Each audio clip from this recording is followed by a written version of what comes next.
響我上嚟帶當日，其實已經減低咗5-6成嘅痛。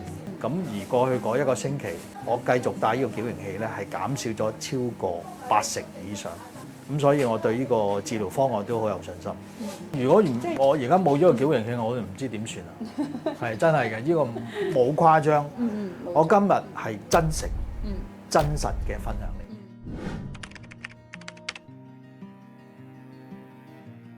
近呢10幾年咧就開始就打網球，咁到舊年嘅12月咧就發覺膝頭哥就有啲唔舒服，持續咗一段時間之後咧，我就去睇骨科醫生，醫生就話咧半月板咧都有一啲磨蝕，都幾嚴重嘅情況。咁做手術嘅時候咧，醫生就話因為個內側嘅半月板硬硬殘殘，咁咧就批咗。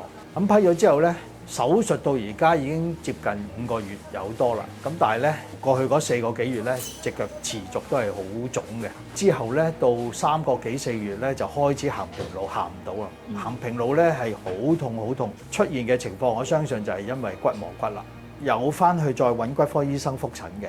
其實我自己都另外再揾咗一個喺香港都幾出名、首屈一指嘅骨科醫生啦。咁大家所俾嘅意見咧，都係食止痛藥、做物理治療、打透明質酸，再唔係就換膠。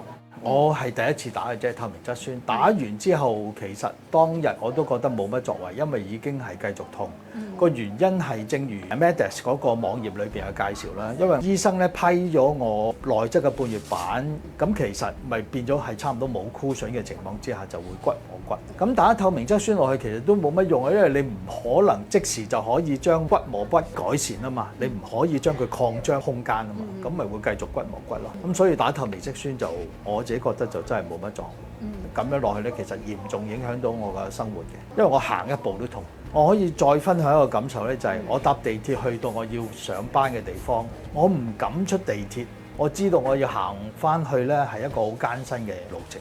呢個時候 K39D 可以幫到你，利用3點矯力將膝關節內側打開，避免骨磨骨嘅情況，長久有效解決膝骨性關節炎引起嘅腫痛問題。咁最終咧我就揾咗 Medex。咁戴咗呢個矯形器之後咧，我就覺得真係對我好大嘅幫助。我自己嘅經歷就係響成個醫療嘅過程之中，做手術啊、食藥啊各樣，其實唔係真係點幫到。如果你話真係最終去到要做手術，我覺得響呢個過程之中，我哋應該仲有一啲治療方案可以幫到嘅。咁呢一個咧，正正就係我想揾到嘅嘢啦。咁希望我嘅分享又幫到類似病患嘅人士咧，可以尋求一啲適當嘅治療。